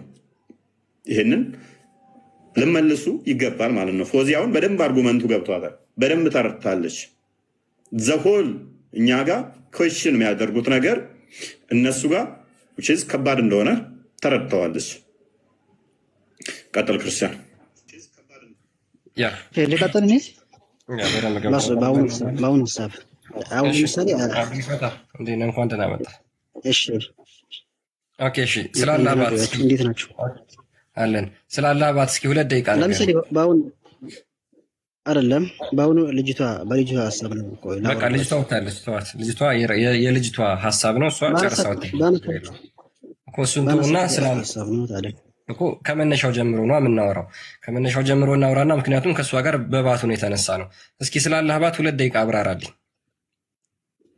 ምን ብዬ ላብራራ? ማብራራ የለውም እኮ ባት አለው ከተባለ ባት አለው ነው። ምንድን ነው ባት? አልተገለጸልኝም፣ አልተናገረም። ስለ ባቱ ምንም የምታውቁት ነገር የለም? ለምሳሌ አሁን አንተ ኢየሱስ ክርስቶስ ሲሰቀል ያየው ሐዋርያ አሉ? ምንም የማይገናኝ ነገር። ኦኬ ኢየሱስ ክርስቶስ ሲሰቀል ያየው ሐዋርያ አለ? ኦኬ የአላህን ባት ከኢየሱስ ክርስቶስ ጋር እያመሳሰልከው ነው። አንተ አምላክ ነህ አይደል? ኢየሱስ ክርስቶስ አምላክ ሆነ ኢየሱስ ክርስቶስ ሲሰቀል ያየው ሐዋርያ አለ ወይ? የአላህ ባት ነው ብለህ ታምናለህ? እሺ መልስልኝ። መሰቀል የአላህ ባት ነው ብለህ ስለዚህ አታመሳስል። 1674 ላይ አላህን በምንም አትመስሉት ይላል። አንተ አላህን እዚህ ጋር እያመሳሰልከው ነው ከኢየሱስ ጋር ማለት ነው። አንተ እንደማመጥ ለምሳሌ አሁን እናንተ አሁን ሀሳባችሁ ምን አይነት ነው? ቆይ ላውራበት ነው። ተረጋጋ። ቆይ አንዴ ተረጋጋ። ኦኬ እሺ። አልተገለጸልህም ባቱ አይደለ? አልተገለጸልህም ባቱ። እሺ ለምሳሌ እግዚአብሔር ጸጉር አለው ይባላል። ጸጉሩ ምን አይነት ነው? ጸጉሩ ምን አይነት ነው? የእግዚአብሔር እባክህ አንዴ ተረጋጋ። እሺ አንዴ ተረጋጋ። ኦኬ ተረጋጋ። ኦኬ ባቱ አልተገለጸልህም አይደል? ችግር የለውም፣ እኔ እቀበልሃለሁ እኮ አልከራከርህም። እሺ አልተገለጸም ሲባል ለእናንተ ብርቅ እንዳይሆን አሁን ለምሳሌ እግዚአብሔር ጸጉር አለው ይባላል። ጸጉር ካለ ምን አይነት ጸጉር አለማወቃችሁ ለእናንተ ብርቅ አለማወቅ ነው። አንዴ ለምሳሌ አሁን በባለፈው አልተገለጸም የሚባለው ነገር ይኸውልህ፣ አዳምጠኝ ክርስቲያን፣ አትጨቃጨቅ፣ ተረጋጋ። እስኪ ሚዩት ከማድረግ ከማስወጣ ለምን ትጨቃጨቃለህ? እዚህ ብዙ ሙስሊም አለ። ኦኬ ስለ ባቱ አልተገለጸልህም አይደል? አልተገለጸም ሲባል ደግሞ ለእናንተ ብርቅ እንዳይመስላችሁ። ለምሳሌ እግዚአብሔር ጸጉር አለው ይባላል። ጸጉሩ ምን አይነት ነው ሲባል ደግሞ አልተገለጸላችሁም እናንተ። ኦኬ የአላህን ባት ከእግዚአብሔር ጸጉር አለው ተብሎ ከተነገረው ጋር እያመሳሰልከን አይደለም። ይኸውልህ አዳምጠኝ መጀመሪያ። ይኸውላችሁ አልተገለጸም የሚባለው ነገር ይኸውልህ በእኛ እስልምና እሺ ላውራሽ አንዱ ስለ እኔ እኮ መጠየቅ ትችላለህ፣ እመልስልሃለሁ። አንተ ግን የራስን ችለህ እስኪ ስለ አላህ ባት ንገረኝ። ስለ አላህ ባት ምን አይነት ብዬ ላውራለህ? ለምሳሌ አሁን ያልተገለጸ ነገር ተገልጿል ብዬ በራሴ ጊዜ ውሸት ማውራት አለብኝ? ለምሳሌ አምላክ ስለ ራሱ ያወራው ነገር አወራው። ለምሳሌ አዳምጠኝ ላውራ እንጂ ለምሳሌ አላህ ያወራው ነገር ቃል በቃል ያወራው ነገር በቃ መረዳት ግዴታ ነው። ያልተናገረኝ ነገር ደግሞ መናገር አልችልም። ለምሳሌ ውሸት ሆንብኛል በእኔ ማለት ነው። እዛ ቁርአን ላይ ያልተጻፈ ነገር ማውራቴ ውሸት ነው። እሺ ተስማምቻለሁ፣ ችግር የለውም። ስለ ባቱ የተገለጹ ነገሮችን የምታውቃቸው ነገሮች አሉ? እኔ አላውቅም። ባት እንዳለ አውቃለሁ። ባት አለኝ ሲል አውቃለሁ። ባቱ ደግሞ ምን አይነት ባት እንደሆነ አይታወቁም። እንደ ሰው ግን አምሳያ የለኝም ብለዋል እሱ። ለምሳሌ እንደ ሰው እንደ ፍጡሩን የሚመስል ነገር የለም፣ ግን ባት እንዳለው ይናገራል። ስለዚህ ኦኬ እሺ ችግር የለውም፣ ተቀብያለሁ እሱንም። ስለዚህ ስለ ባቱ ካልተገለጸልህ ቁጥሩን የማታውቀው ከሆነ አይነቱን የማታውቀው ከሆነ ባት ምን እንደሆነ የማታውቅ ከሆነ የባትን ጥቅም የማታውቅ ከሆነ በቂያማ ቀን ያለህን ባት እንዴት አውቀህ ነው የምትሰግድለት? እሱ ይኸውልህ ተናግሮ ቃል ገብቶልህ ለምሳሌ ይኸውልህ አዳምጠኝ መጀመሪያ ቃል ገብቶልህ የኔን የምታዩኝ የኔን ማንነትን የምታዩኝ የውመል ቂያማ ጊዜ ብቻ ነው ብሏል። ገባህ? እዚህ ምድር ላይ እያለን የአላህን ማንነት አናውቅም፣ ግን የተናገረው ነገር በቂያማ ቀን አንዴ ቆይ። ስለዚህ በቂያማ ቀን አላህን የምትለዩበት አንዳች ነገር አለ ወይ ተብላችሁ ስትጠየቁ በባቱ ነው የምንለየው ብላችሁ ትናገራላችሁ። አሁን አንተ ደግሞ ባቱን አላውቅም፣ ባቱ አልተገለጸም። ስለ ባቱ መቼ አይተህ ነው? ማስረጃ አምጣልኝ እንደዛ የሚል ነገር እኛ ስለ ባት እኛ መቼ አይተህ ነው? እሱን እኮ ነው እየጠየኩህ ያለው። የለም ቁርአን ላይ የለም። ቁርአን ላይ በባቴ ተገልጾ ታዲያ የተጻፈ ነገር ታወራለህ እንዴ? እኛ እኮ አላህን ለምሳሌ ላውራ እንዴ? አላህን ለምሳሌ እዚች ምድር ላይ እያለን ስለ ማንነቱ እኛ አናውቀውም። ገባ? ይሄንን የምታዩኝ የውመል ቂያማ ጊዜ ብቻ ነው አለን። ስለሱ ለራሱ ደግሞ ለኛ አልተናገረንም። ገባ? ስለ ባህሪ ለምሳሌ አሁን ባት አለው ሲባል ባት አለኝ ብሏል። ባቱ ምን አይነት ነው አልተገለጸም ነው። ገባ? በዚህ ለምሳሌ አሁን እናንተ አልተገለጸም የሚባለው ነገር ለእናንተ ደግሞ ብዙ ብርቅ እንዳይመስላችሁ እና ባልተገለጸው ባት ነው አላህን በቂያማ ቀን የምትለየው። እና ታዲያ እሺ እንዴት ለምሳሌ አምላክ ካለ እኮ አምላክ አለ ነው። ለምሳሌ ለኛ አሁን ለምሳሌ አዳምጠኝ መጀመሪያ አንተ ያንተ አምላክ ለምሳሌ የውመል ቂያማ ጊዜ የሚታየው በምን አይነት አምሳያ ነው የምታየው? ስላልተረዳው አንዴ ላንብብልህና ይኸውልህ በቂያማ ቀን አላህ ይመጣና እኔ ጌታችሁ ነኝ ይላችኋል። እናንተ ደግሞ ጌታችን አይደለህም ትሉታላችሁ። ሉክ እኔ ጌታችሁ ነኝ ሲል እሱ እናንተ አይ አንተ ጌታችን አይደለህም። ከዛ በኋላ አላህን የምትለዩበት ምልክት በምንድን ነው ተብላችሁ ትጠየቃላችሁ። አላህ መሆኑን የምታውቁበት ምልክቱ ምንድን ነው ተብላችሁ ትጠየቁ ምን ብላችሁ ትመልሳላችሁ? እኛ የምናውቀው ባቱን ነው ትላላችሁ። ባቱን የት ነው የምታውቀው? መቼ አይተህ ነው? መቼ አይተህ ነው? በአማርኛ ቀየረው እስኪ እንግሊዝኛ ሰላም አለ። እስኪ በአማርኛ መቼ አይተህ ነው የሚለውን ጥያቄ እኔ እኮ ነኝ እየጠየኩህ ያለሁት። መቼ አይተህ ነው አላህን የምናውቀው በባቱ ነው ብላችሁ የምትመልሱት በቂያማ ቀን የት አይታችሁት ነው? ከዛ በኋላ ለምሳሌ ሉክ አንተ ቀበሌ ስትሄድ አንተ ማንነትን የሚገልጽ መታወቂያ አውጣ ትባላለህ። መታወቂያን ታወጣና አሳይተህ አንተ መሆንህ ተረጋግጦ ትገባለህ። ልክ አላህም በቂያማ ቀን የምታውቁት በባቱ ነው የምናውቀው በባቱ ነው ብላችሁ ትመልሳላችሁ። ልክ አላህ ባቱን ገለጥ አድርጎ ሲያሳያችሁ አንተ ጌታችን ነህ ብላችሁ ትሰግዱለታላችሁ። ይሄው ሐዲሱ የሚናገረው ያንን ነው። የአላህን ባት ያያችሁት መቼ ነው? የማታውቁትን ባት እንዴት ነው ያልተገለጸውን ያልተብራራውን ባት እንዴት ነው በቂያማ ቀን አውቀነዋል ብላችሁ የምትሰግዱለት ነው ጥያቄው። እሺ አዳም መጀመሪያ እሺ ላውራ ቀጥል። ይኸውላችሁ ለምሳሌ አሁን ባቱ የምትለኝ ባትን ምን አይነት እንደሆነ አላየሁትም እኮ ገባ? የምታወራው ወሬ ደግሞ ሲጀመር እስኪ በአማርኛ አድርገውና ቃል በቃል እናነባዋለን። ስለዚህ ሙሐመድ ይህንን ሀዲስ የተናገረው ዝም ብሎ እየዘባረቀ ነው። ያላያችሁትን ባት ነው ታውቁታላችሁ ብሎ የተናገረው ማለት ነው። እንዲህ እኛ ይኸውልህ እኛ የምናውቀው አላህ ለምሳሌ እኛ አላህን ማየት የምንችለው የውመል ቂያማ ጊዜ ብቻ ነው እናየው። እኔ ባቱ ምን አይነት እንደሆነ እጁ ምን አይነት እንደሆነ እዚህ ምድር ላይ እያለው አላውቅም። ስለዚህ በባቱ መሐመድ እዚህ ጋር ተሳስቷል፣ ልክ አይደለም፣ ዝም ብሎ እያጭበረበረ ነው። በባቱ መለየት የምችለው እኔ ለምሳሌ እኔ አይቼው ነው መጀመሪያ ካየሁት ነው የማውቀው እንጂ ባቱ እንዴት አልተገለጸም፣ አልተነገረልኝም። አብደላ እንኳን ደህና መጣህ። እንኳን ደህና ቆያችሁ። መልካም ሁፎይ ወላሂ ሳይ በጣም ነው የምታስቀኝ። ወላሂ እንኳን ጥሩ ነው። አላህን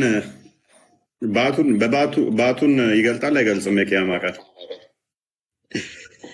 እንዲህ ክርስቲያን ጠየቀኝ። ሁለት ሶስቴ ነው እንዲህ ምን ሆናችሁ ነው እንዲህ ስራት ይኖራችሁ? ይገልጻል አይገልጽም?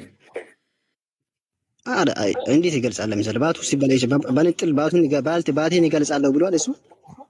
ያው ባቱ ይገለጻል ይላል። ይገለጻል ካለሽ ይገልጻለሁ። እኛ የምናውቀው በባቴ እኔ የምታውቁኝ በባቴ ነው ብሏል። ለምንድን ነው ባቱን መግለጽ ያስፈለገው? ምን ቁንጅና ውድድር ሊወዳደርበት ነው? ተው እንጂ አንተ ለሃይማኖት ክብር ነው ተው። እንደዛ እንዳንተ ሰው ተው እንጂ። አሁን ጥያቄ እኮ ነው። አንተ ትዊስት አድርገው ወላሂ ባቱን እንደሚገልጽ አዳምጥ አብደላ አዳምጥ። እሺ ባቱን ይገልጻል ተተባለ የምታውቁበት መለዩበት ምልክት ካልሆነ ዝም ብሎ ባት መግለጥ አይጠበቅበትም። ምክንያቱም እጁን ይገልጣል ወይንም ሙሉ አካሉን ይገልጣል አይደለም የተባለው፣ ባቱን ይገልጣል። ምክንያቱም ከላይ ሐዲስ እና ለምሳሌ ቤቱ የንጽጽር ቤት ስለሆነ እግዚአብሔርን እስኪ የትንሣኤ ቀን በምኑ ነው የምታውቁት? እስኪ ንጽጽር ስለሆነ ችግር የለውም እሱ እኛ ምክንያቱም ሐዲሱ በግልጽ የሚናገረው ምን መሰለህ? Do you know any sign by which you can recognize him? የምንለዩበት ምልክት አላችሁን ብሎ ይጠየቃሉ ማለት ነው።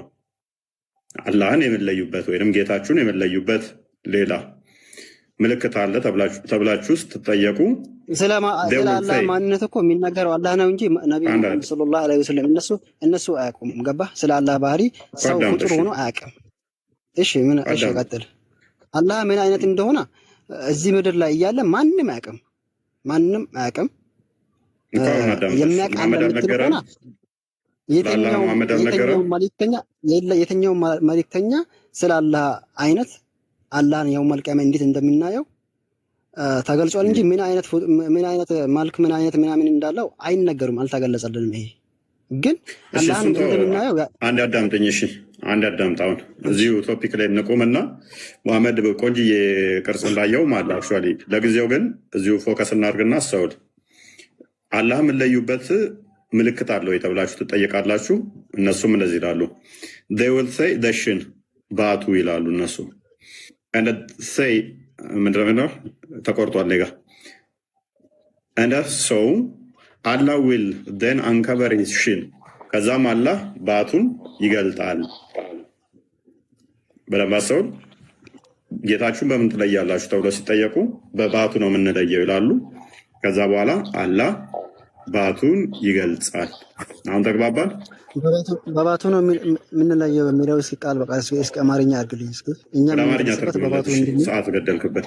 ወደ አማርኛ አድርግልህ። ክርስቲያን ሰዓት ገና ጥያቄ ያለኝ እኮ ለአንተ ጥያቄ ያለኝ እኮ መቼ ከሰዓቱን ገደልክ?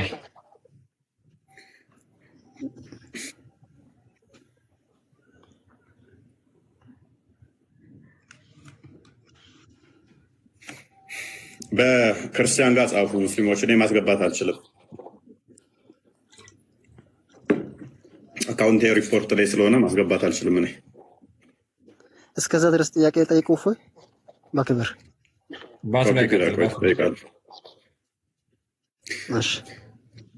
እኔ ስለጠየቀው ግን ምንድነው እሱ አምላክን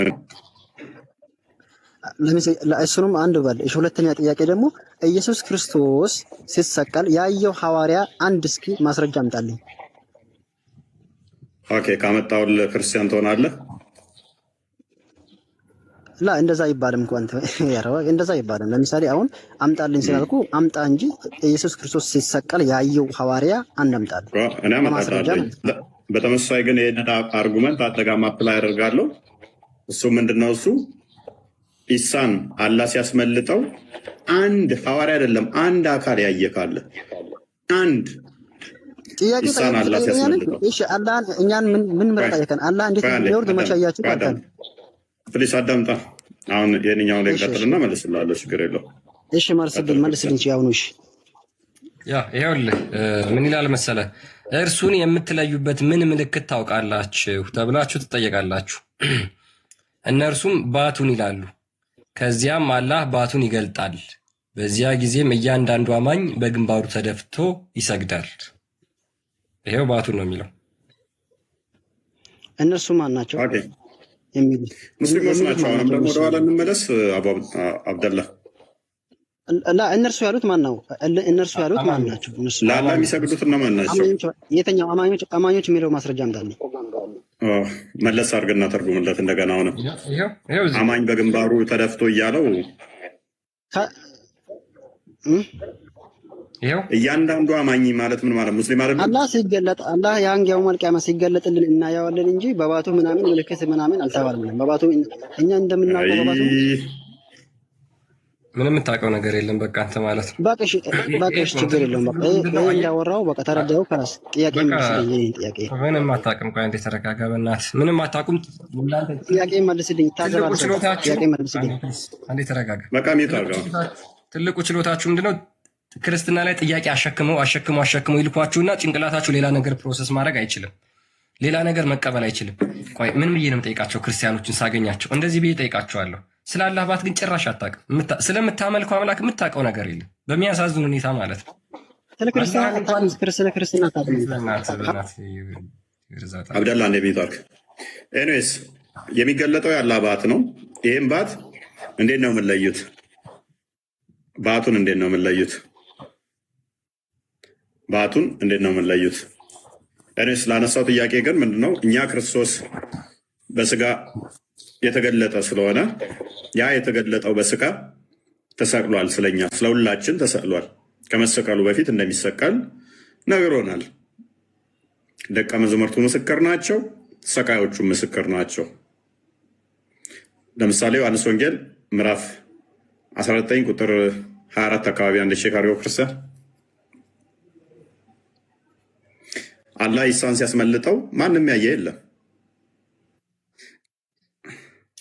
ገድላትን እየበረበረው ነው ኢምራን 10,000 ሰው ይዞ ጽፎ አንድ የሚታርገስ ምንም ሚስጥር የለም እኛ ጋር ወንድማችን። ኦኬ አንድ አዳምጥ። ኦኬ እሺ ና ቁጥር 25 አንድ ያርገው አስወጣው። ይሄን ምንድነው ክርስቲያን አልጋቢ ገው ኦኬ ቁጥር 23 ጭፍሮችም ኢየሱስን በሰቀሉ ጊዜ ልብሱን ወስደው ለእያንዳንዱ ጭፍራ አንድ ክፍል ሆኖ በአራት ክፍልፍሉ ከፋፈሉት። እጀ ጠባቡን ደግሞ ወሰዱ። እጀ ጠባቡም ከላይ ጀምሮ ወጥ ሆኖ የተሰራ ነበረ እንጂ የተሰፋ አልነበረም።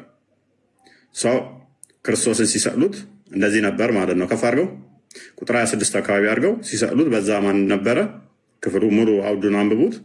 ኢየሱስም እናቱ የወደው የነበረውን ደቀ መዝሙርቱ በአጠገቡ ቆሞ ባየ ጊዜ እናቱን አንቺ ሴት እነሆ ልጅሽ አላት። ከዚህ በኋላ ደቀ መዝሙርቱንም እናትህ እነኋት አለው። ከዚህም ሰዓት ጀምሮ ደቀ መዝሙርቱ ወደ ቤቱ ወሰዳት እያለ ይቀጥላል። ስለዚህ ክርስቶስ ሲሰቀል እናቱም አለች፣ ደቀ መዝሙርቱ አሉ። በሉቃስ ወንጌል ላይም በደንብ ያስቀምጠዋል። ማቴዎስ ላይም አራቱም ወንጌላት ያስቀምጧቸዋል ክርስቶስን ሲከተሉ እንደነበሩ። በአጠገቡም ደግሞ እናቱና ዮሐንስም እንደነበሩ ያስቀምጠዋል ማለት ነው። ወደ ቶፒኩ መልሰው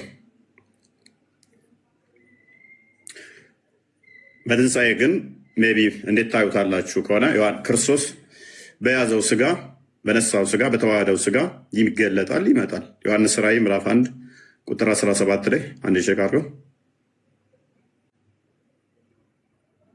አምላክ በባህሪው የሚታይ አይደለም።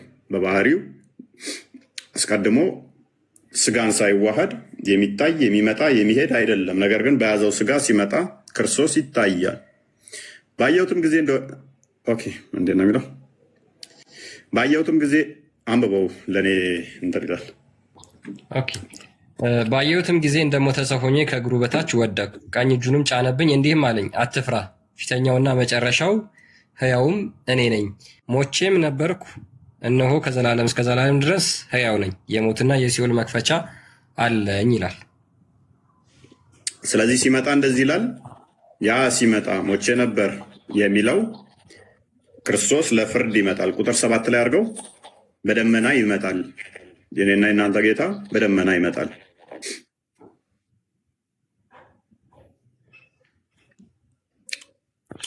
እነሆ ከደመና ጋር ይመጣል፣ ዓይንም ሁሉ የወጉትን ያዩታል፣ የምድር ወገኖችም ሁሉ ስለ እርሱ ዋይ ዋይ ይላሉ። አዎን አሜን። ያለውና የነበረው የሚመጣውም ሁሉን የሚገዛ ጌታ አምላክ አልፋና ኦሜጋ እኔ ነኝ ይላል። ይመጣል፣ ያዩታል። በተወጋው ጎኑ ይመጣል። ያኔ ሁሉም ያዩታል፣ የወጉት ሁሉ። አሁንም ሙስሊሞች እየወጉት ነው ያሉት፣ ያዩታል። ገስት ላይ ሰው አለ። ቀጥል። ሙስሊም ምትል ያ ሙስሊም አለሽ፣ ፖዝ ሆነሻል፣ ተመለሽ።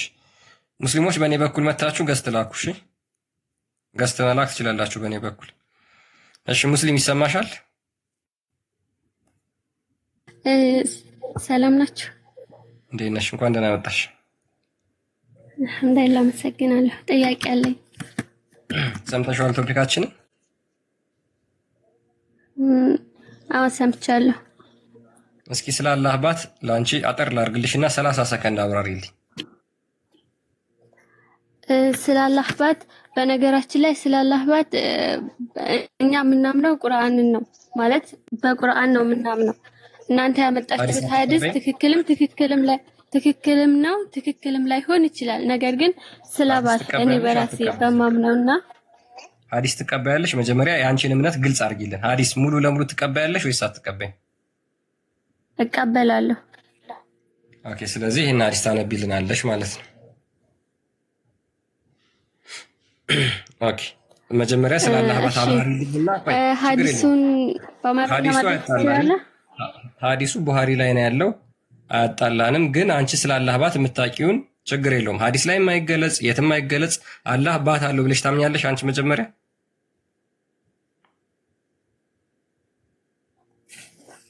አላህ ባት አለው ብዬ አምናለሁ። ነገር ግን የአላህ ባት እንደኛ እንደ ሰዎች ከሰዎች ጋር ይመሳሰላል ማለት አንችልም። እኔ ማንን ይመስላል ብዬ አልጠየኩሽም። ሙስሊም ባይ ባት ማለት ምን ማለት ነው? ሙስሊም አዎ አለው። ባት ማለት ምን ማለት ነው? ባት ማለት ከቁርጭምጭሚት በታች ያለው ክፍል። እሺ፣ ቁርጭምጭሚት የቱ ጋር የሚገኘው? ቁርጭምጭሚት የሚገኘው እግር ጋር ነው።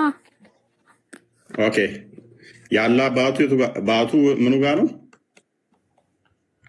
ከታፋ በታች ማለት ነው። አይዋ። ኦኬ፣ ስንት ባት ነው ያለው አላህ? ስንት ባት እንዳለው አልተናገረም። ያ ባት በቂያማ ቀን ይታያል አይደለ? አዎ። መልካም። ስለዚህ አላህ ፍጡርን ይመስላል ማለት ነው? በፍጹም አይመስልም። አንቺ ራስሽ ምን አልሽ መሰለሽ? ባት አለው። ባት ምንድነው ስልሽ ከቁርጭምጭሚት ጋር። ስለዚህ አላህ ቁርጭምጭሚቱ ጋር የሚገኝ ባት ምትባል አለው። ይቅርታ እንዳብራራልህ እድል ስጠኝ። ባት ማለት ከጉልበት በታች እስከ ቁርጭምጭሚት ያለው ክፍል ነው እና ደግሞ አላህ ሱብሃነሁ ወተዓላ እንደ ሰዎች የሚመሳሰል ምንም አይነት የአካል ክፍል የለውም። እንደኛ እንደ ሰዎች የሚመሳሰል ምንም አይነት የሰውነት ክፍል የለውም፣ ከኛ ጋር የሚመሳሰል ማለት ነው። ባቱስ ከኛ ጋር የሚመሳሰል ምንም ነገር የለውም። ማይመሳሰለው በመልክ ነው በቁመት ነው ማይመሳሰለው? በምንም ነገር አይመሳሰልም። ነገር ግን ባት አለው አይደለ? ከቁርጭምጭሚቱ እስከ ጉልበቱ ያለ። አዎ ጎበዝ። ልብ በሉ፣ ከቁርጭምጭሚት እስከ ጉልበት የሚደርስ ባት አለው። እግርስ አለው? ግን ደግሞ ባት ማለት እኛ ቁርአን ላይ እንደዚህ አይነት የሚል ቃል አልተገለጸም። ስለ ባት አላህ ሱብሃነሁ ወተዓላ ስላለው ባት በፍጹም አላወራም። ነገር ግን ስለ ባት ያወራው የውመል ቂያማ ኡመቶቼ እኔን የሚለዩብኝ እርሱን የሚለዩበት ብሎ ነብዩ መሐመድ ሲናገሩ ባት ማለት በነገራችን ላይ ባት ሁለት ትርጉም አለው። ባት ማለት ፈተና፣ ጭንቅ እንደማለትም ነው እና ሰዎች በጭንቅ ቀን በዛ በቂያማ ባስፈሪው ቀን የሚለዩበት መንገድ አንደኛ በባቱ ነው። ሁለተኛ ደግሞ በባቱ ይወርዳል ወይ አይወርድም ወይ የሚለውን እሱም በቁርአን የለም። ኦኬ እስልምና የነቢያት አስተምሮ ነው ብለሽ ታምኛለሽ አይደለ? አዎ። ነቢያቶች አላህን ሰብከዋል ብላችሁ ታምናላችሁ አይደለ? አዎ። ስላላህ እስቲ የሰበኩ ነቢያቶች እና መልእክተኞች ወደ 124,000 ምናምን ነቢያቶች አሉ ብላችሁ ታምናላችሁ አይደለ? አዎ። እስቲ ስላላህ ምንድን ነው የነገሯችሁ? ከባትና ከእግር ውጭ ስላላህ የነገሯችሁ ነገር አለ? ሲጀመር አንተ ከባትና ከእግር ከምናምን ውጭ የምታወራው ወሬ አለ? ምንም አይነት ማስረጃ እኮ ከዛ ውጭ ምንም አይነት ማስረጃ አትፈልግም ማለት። ምንም አይነት ማስረጃ ቢሰጡ አላህ ባታለው ሙስሊም ጥሩ ካለ ለመስማት ዝግጁ ነኝ። ምክንያቱም አላህ አልወለደም አልተወለደም፣ ባት አለው፣ እጅ አለው፣ እግር አለው፣ ጣት አለው ከሚል ውጭ የተሟላ አካል እንኳን ይኑረው አይኑረው አናቅም ነው የምትሉት። ወደ 124,000 ነቢያቶች እና መልእክተኞች ከነበሩ አንዳንድ እንኳን ቢናገሩ አንዳንድ አይደለም ለሁለት አንድ እንኳን ቢናገሩ እኮ ስንት መሰለሽ? በግማሽ ቀን ስታካፊ ወደ 124,000 ነቢያት ማለት ወደ 62 አካላትን መዘርዘር ነበረባችሁ። ወደ 124,000 ነው አይደለም? በጣም ብዙ ነው። እንደዛ ከሆነ አንዳንድ አካል እንኳን አልነገሯችሁም። የምታውቁት ባት፣ እግር እና እጅ፣ ጭንቅላት ይኑረው አይኑረው አታውቁም። አንገት ይኑረው አይኑረው አታውቁም። ባት ምንድን ነው አታውቁም። እኛ የምንመራው በቁርአን ነው።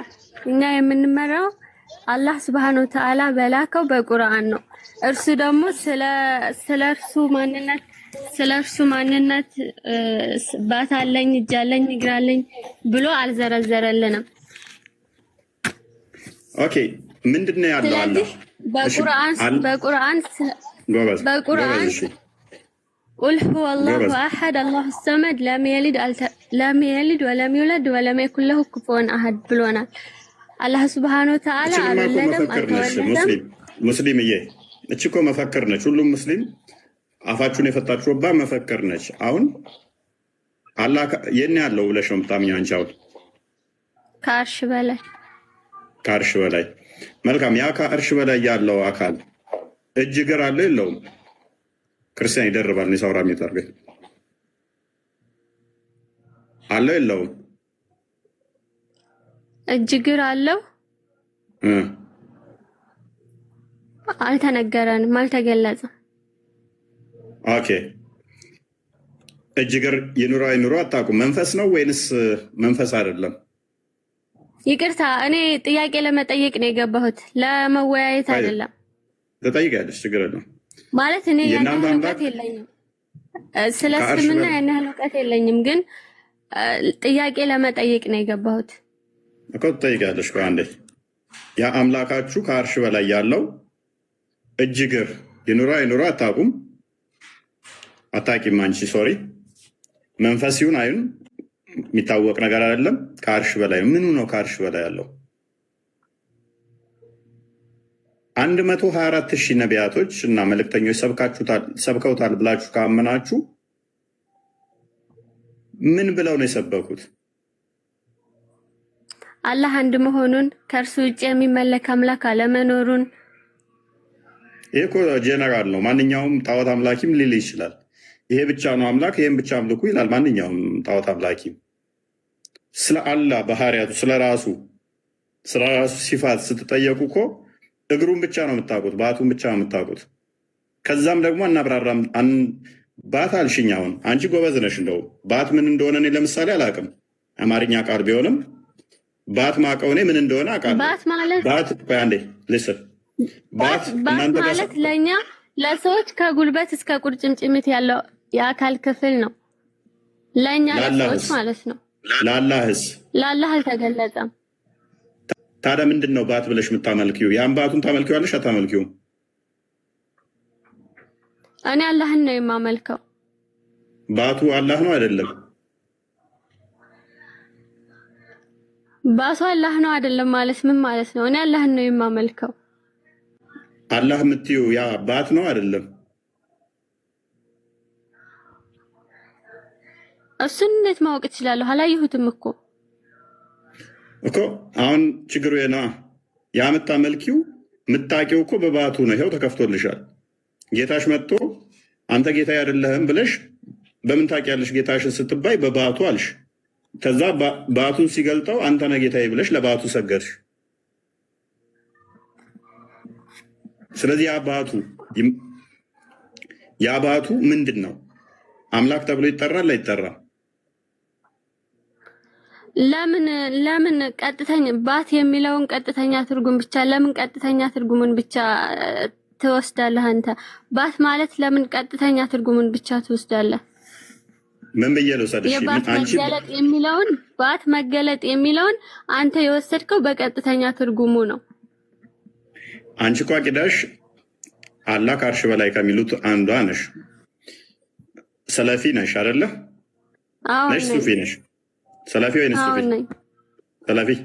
ስለዚህ የሰለፊን አቂዳ የምትከተይ የሆነ ደግሞ ሰለፊዎች የሚያምኑት አላህ ከአርሽ በላይ ሲሉ እነኚህ የማንም ባይመስሉም እጅ እግር ባት አለው ብለው ያጸድቃሉ። ከነኛ ውስጥ አንዷ ነሽ አንቺን። ስለዚህ የኛ ጥያቄ ደግሞ ባት አለው አላህ ስትሉን ባት ማለት ምን ማለት ነው ብለን እንጠይቃችኋለን። ባት ከጉልበት በታች ከቁርጭምጭሚት በላይ ነው ስትሉን ደግሞ ስለዚህ አላህ ባት የምትባል አካል እግሩ ላይ የተገጠመች አለች ወይንስ ለብቻ የተቀመጠች? አይ የተገጠመ ነው ካላችሁን ስለዚህ አላህ ፍጡር ነው። አንደኛ ባት በሚል ከኔ ጋር መሳሰላችሁት። ሁለተኛ ባት ሚል የሚገኝበትን ቦታ ከኔ ጋር መሳሰላችሁት። ሶስተኛ የተገደበ ነውና በፍጡራን የሚካበብ የሚዋሰን ነውና ቦታ የሚይዝ የሚፈጅ ነውና ፍጡር አድርጋችሁታል። ስለዚህ ፍጡር ነው ይሄ ያልናችሁ ነው። አይደለም፣ ፍጡር አይደለም። ፍጡር እንደና ያለው ነው። አይውልህ ባት ማለት ለኛ ለሰዎች ለፍጥራኖች ከጉልበት እስከ ቁርጭምጭሚት ያለው አካል ነው። ለአላህ ደግሞ አልተገለጸልንም። ለአላህ አፍንጫው ሊሆን ይችላል። ለአላህ ባት ሲባል እጁ ሊሆን ይችላል። እሱን አልተገለጸልኝም። እሺ የአላህ እግር ሲባል አይኑ ሊሆን ይችላል። ምናልባትም የውመል ቂያማ በባቱ ነው የምትለዩት የተባለው ሐዲስ ላይ ነገሩ በጣም መከፋቱ የጭንቅና የብርቱ የፈተና ቀን መሆኑንም ሊሆን ይችላል። ኦኬ አካል እንዳለው ታጸድቂያለሽ አታጸድቂም? እሺ እጆች እንደዚህ እንዳሉት እጆች እንዳሉት አምናለሁ፣ ግን እንደኛ እንደ ሰዎች ነው ብዬ አላምንም። እሺ እጅ ማለት ምን ማለት ነው? እጅ ማለት ምን ማለት ነው? ማለት እጅ ነው። እጅ ነው። እኔ እጅ ነው ካልሽኝማ የፍጡር እጅ ነው ማቀው ነኝ እኮ። የአላህ እጅ ከፍጡራን ጋር አይመሳሰልም አልኩ እኮ። እኔ አላመሳሰልኩም። ይመስላል መቼ ጠየቅኩሽ። እጅ ማለት ምን ማለት ነው? ቆይ አንዴ አማርኛ ስለሆነ የምንግባባው እጅ ነው አልሽኝ። እኔ እጅ ማቀው ይሄንን ነው እጅ ማቀው። የአላህ እጅ ምንድን ነው? ምን ማለት ነው እጅ ማለት?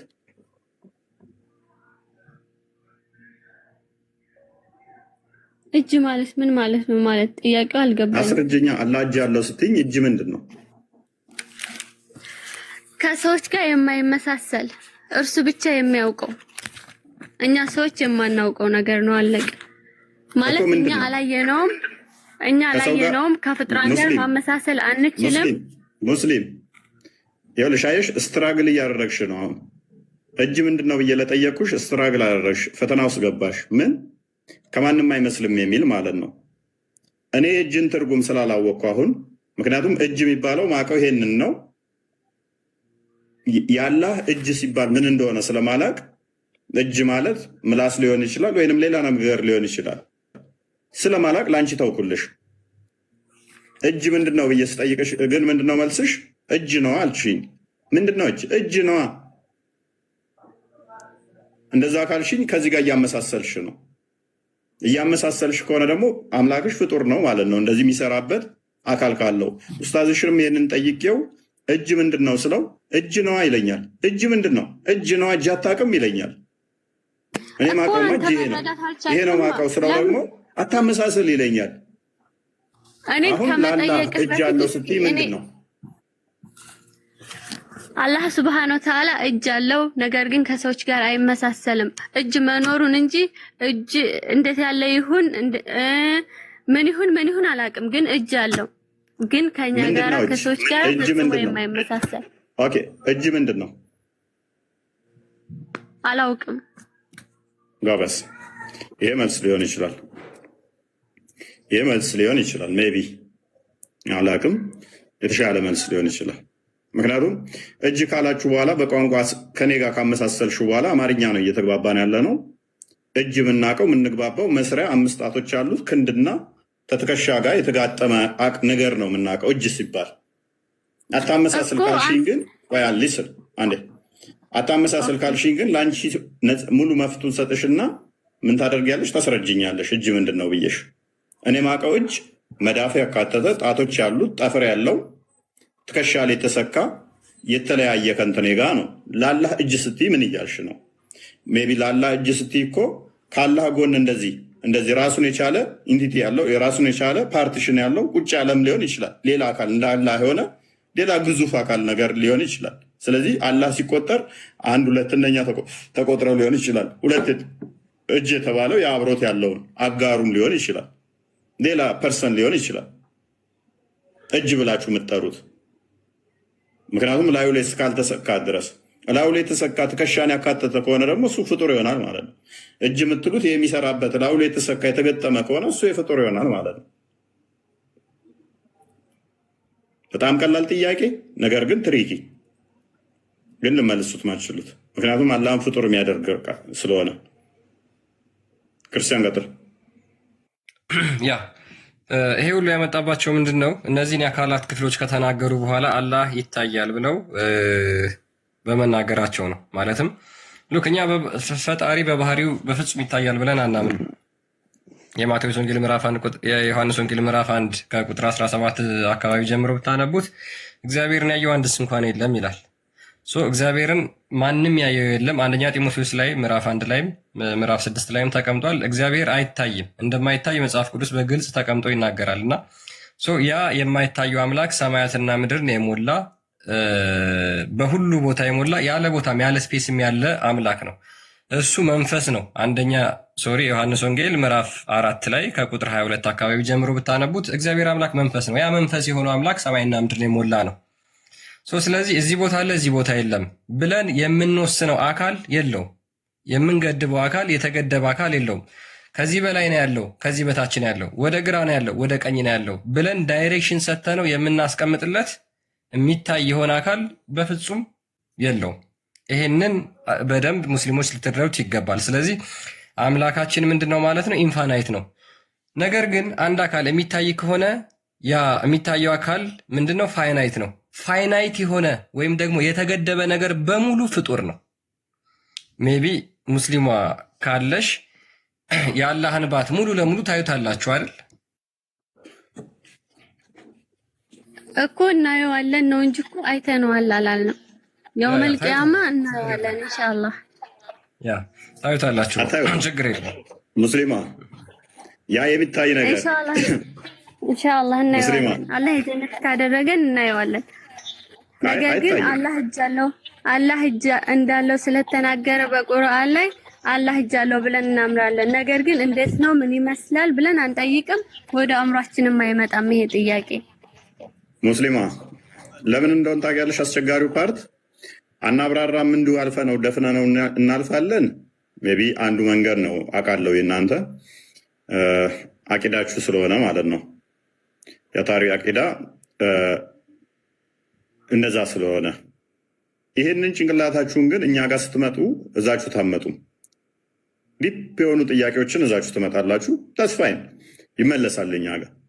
እናንተ ጋር አሁን አላህን አንድ ነው ትላላችሁ፣ አካላቶችን ታሰብታላችሁ፣ ይወጣል ይወርዳል ትላላችሁ፣ ይታያልም ትላላችሁ። የሚወጣ የሚወርድ በሁሉ ያልሞላ የሚታይ ከሆነ እሱ የፍጡር ባህሪያትን እዟል ማለት ነው። እጅ ትላላችሁ፣ እግር ትላላችሁ፣ ጠፈር ትላላችሁ፣ ባት ትላላችሁ። እነኝን ሁሉ በስም አመሳስላችኋል። በስም ካመሳሰላችሁ በኋላ ደግሞ ማንንም አይመስልም ትሉናላችሁ። ይሄ የተሳሳተ አረዳድ ነው። በመጀመሪያ ደረጃ እግር አለው፣ እጅ አለው፣ ጠፍር አለው፣ ጣት አለው፣ ባት አለው ካላችሁ በኋላ ይታያል ካላችሁ በኋላ ይመጣል ይሄዳል ካላችሁ በኋላ አይ ማንንም አይመስልም የሚለው ስህተት ነው። እጅ ስትይኝ ማቀው እጅ ነው ይሄንን ነው። አይ ይሄንን እጅ አይደለም የሚሰራበት ካልሆነ እግር የሚሄድበት ካልሆነ ራሱን የቻለ እግሩ ራሱ ካላህ እኩል የሆነስ ቢሆን እጁ እኩል እግሩ እኩል አይኑ እኩል አካላቶች ቁጭ ቁጭ ያሉ ለየብቻ ቢሆንስ? ምክንያቱም ማንም አላየውም ማለት ኦኬ ፋይን። ኮምፖዚት ያልሆነ ዲስቲንክት የሆነ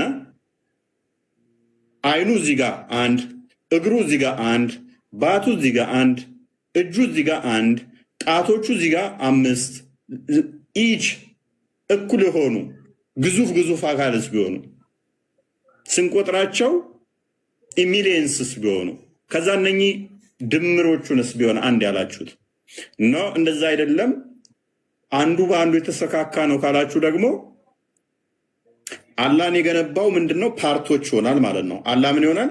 የፓርቶች ስብስብ ይሆናል። የክፍለ አካላት ስብስብ ይሆናል።